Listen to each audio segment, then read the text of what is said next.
আজকে হচ্ছে রবিবার, সকাল 7টা বাজে। বাবু টিউশনি চলে গেছে। বাবুকে নামিয়ে দিয়ে আসার পরই ওর বাবা চাটা খায়, মানে হাজবেন্ড চা খায় বাবুকে নামিয়ে দিয়ে আসার পর।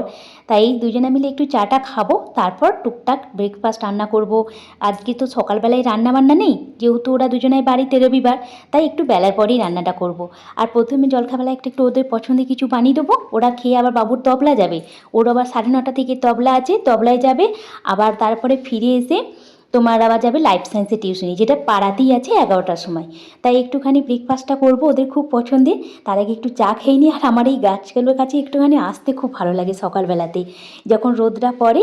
কারি পাতার ফুল ফুটেছে, তারপরে চন্দ্রমল্লিকার ফুলগুলো এখন ফুটেছে। আর ওইখানে তো গন্ধরাজি গাছের ফুলের সুগন্ধটা এত সুন্দর এই জানলাটা দিয়ে আসে, খুব ভালো লাগে। তাই একটু চা খাই, এই ডাইনিং টেবিলটার কাছে বসে একটুখানি এই দৃশ্যটা দেখি। তারপর মনের মধ্যে অনেকটা পাওয়ার নিয়ে রান্নাঘরে ঢুকে পড়ি। আর আজকে যেহেতু একটু বেলার পরই রান্না করব, তাই একটু ধীরে সুস্থে আরাম করেই করব। তবে বাবু যেহেতু আবার ওই 8:30 পৌনে 9টায় চলে আসবে, এসে আবার তবলা প্র্যাকটিস করবে, তাই ভাবলাম ও আসার আগেটাই ব্রেকফাস্টটা বানিয়ে ফেলি। আজকে ব্রেকফাস্টে খুব পছন্দের একটা খাবারই করছি। আর যেটা আমি করছি সেটা বাবুর বাবাকেও জিজ্ঞাসা করলাম যে তুমিও খাবে, বলে হ্যাঁ খেয়ে নেবো। দুজনেই পছন্দ করে, তার জন্যই এটা বানাচ্ছি। এই যে এখানে আমি নিয়ে নিয়েছিলাম তোমার ওটস আর একটা ডিম ভেঙে দিয়ে দিলাম। বাবু আসেনি এখনও, বাবু আমি এটার করতে করতে চলে আসবে, কারণ ওর পৌনে 9টা এইরকম টাইমে আসে। এখন মোটামুটি 8:30 বেজে গেছে। চা খাওয়ার পর স্বামী স্ত্রীতে দুজনে কিছুক্ষণ গল্প করলাম। তারপরে আমি একটু টুকটাক কাজকর্ম ছিল সেগুলো করলাম, তারপর ব্রেকফাস্ট বানাতে এসেছি। আর এখানে আমি দিয়ে দিলাম ওটস, ডিম, তারপরে তোমার একটুখানি আটা, মানে গমের আটা, আর একটু চিনি গুঁড়ো, 1 চিমটে লবণ, একটু বেকিং পাউডার, একটু বেকিং সোডা। আর দুধ দিইনি, আমি এখানে ডিম দিলাম বলে একটুখানি জল দিয়ে এবার এটাকে ব্লেন্ড করে নেবো। ব্যাস, ব্যাটারটা আমার রেডি হয়ে গেছে। আর এই জিনিসটা না আমি ওদের মাঝে মাঝে স্কুলে টিফিনও দিই। তা আজকে ভাবলাম ব্রেকফাস্ট হিসাবে তৈরি করে দিই, কারণ কি জানো তো, বাবু টিউশনি থেকে আসার পরই তবলা যাওয়ার আগে বেশি টাইম থাকে না। আর যেহেতু এখানে আটা দিয়েছি, ওটস দিয়েছি, পেটটা অনেকক্ষণ ভরাও থাকবে। আর এখানে আমি দেখো ব্লেন্ড করে নিয়েছি, এবার এটাকে ঢাকা দিয়ে রেস্টে রেখে দেবো। তারপর দাঁড়াও, বাবু চলে এসেছে। আমি রেডি করতে করতে ওর বাবাকে টুক করে গিয়ে নিয়েও চলে এলো। সামনেই তো টিউশনিটা।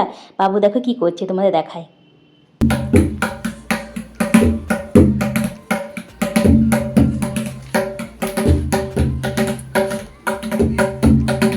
আমি ওই ব্রেকফাস্টের জিনিস রান্না করতে করতে ওর বাবাকে আবার বাবুকে নিয়ে চলেও এসেছে। আর এটা বেশি দূর নয়, তাই এসে চলে এসেছে, তবলা প্র্যাকটিস করতে বসেছে। সারা সপ্তাহে না একটা দিনও সময় পায় না। এখন তো পড়াশোনার পরীক্ষার জন্য প্রিপারেশনের জন্য অনেকটা টাইম পার হয়ে যাচ্ছে। যেটুকু টাইম বিকালবেলায় পায়, তাও 1 ঘন্টার জন্য আবার একটু খেলতে বেরিয়ে যায়। সপ্তাহে 3টে দিনই পায়। আমি আর বাধা দিই না যে বাইরে খেলাধুলাটা তো দরকার। ওই যে ব্যাডমিন্টন খেলতে ভালোবাসে, বিকালবেলা একবার বেরিয়ে যায়। তাই ওই তবলা প্র্যাকটিস করার আর টাইম হচ্ছে না, স্যারের কাছে একটু বকাও খাচ্ছে। তাই এসে যাওয়ার আগেটাই 1 ঘন্টা আধা ঘন্টা মতো, 1 ঘন্টা নয়, আধা ঘন্টা 20 মিনিট মতো একটু প্র্যাকটিসটা করে নেয়। আমি যতক্ষণ ওর ব্রেকফাস্টটা রেডি করছি, ও ততক্ষণ বললো মা আমি একটু প্র্যাকটিসটা করে নিই, তুমি আমাকে খাবারটা দাও, সময় নেই আমার। আমরা ঠিক আছে, অল্প করেই বানিয়ে দিচ্ছি। ও বলে 2টোর বেশি দেবে না। আমি যখনই বলেছি ওটসের প্যানকেক, তখন বলে 2টোর বেশি দিও না, আমি এসে আবার খাবো। ঠিক আছে, তুমি যখন 2টোই খাবো বলছি, 2টোই করে দিই। আর বাবু বললো আমাকেও একবারে দিয়ে দেবে, আমি ওই পথেই আবার তোমার বাজার টাজার করে বাবুকে নিয়ে ফিরবো। আর তবলা স্যার না ওই মোটামুটি 40 মিনিট 1 ঘন্টা শেখায়, তাহলে তাড়াতাড়ি বাড়ি ফিরতে হবে। আর ওটসটা দেখো ব্যাটারটা আমি তৈরি করে নিয়েছিলাম, দিয়ে যে একদম লো ফ্লেমে ওপরে কিশমিশ দিয়ে তৈরি করে নিলাম ঢাকা দিয়ে। আর একটুখানি মধু দিয়ে দিলাম ওপর থেকে। বাবু নিন জলদি, একটু ঠান্ডা, একটু ঠান্ডা, একটু গরম, একটু ঠান্ডা হোক, একটু ঠান্ডা গরম। তো ওকে বললাম তুই একটু ঠান্ডা হোক, খেয়ে নে। এবার চলো বাবুর বাবাকেও দিয়ে আসি, মানে হাজব্যান্ডকেও। উনিও বলে 2টো খাবো। আর একটু বড় বড় করেছি তো, 2টোতেই মনে হচ্ছে পেট ভরে যাবে। সকালে চা মুড়ি খেয়েছে একবার, এখন মোটামুটি ওই 9:30 বেজে গেছে। চলো, ওদের দুজনে খাওয়া হয়ে গেছে, দুজনে বেরিয়ে যাচ্ছে। বাবুর বাবা ওই পথেই একবারে তোমার করে নিয়ে আসবে, বাজার করে নিয়ে আসবে। তাই দুজনে মিলে এই যে রেডি হচ্ছে। আজকের ভিডিওটা তাহলে এখানেই শেষ করছি। ভালো থেকো, সুস্থ থেকো। ভালো লাগলে লাইক এন্ড সাবস্ক্রাইব। ডাইটে রাখলো।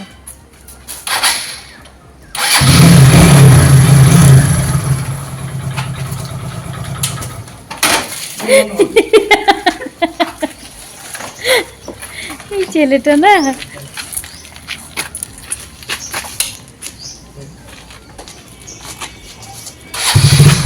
এই তুই চাপ তো হেলমেটটা বাবু।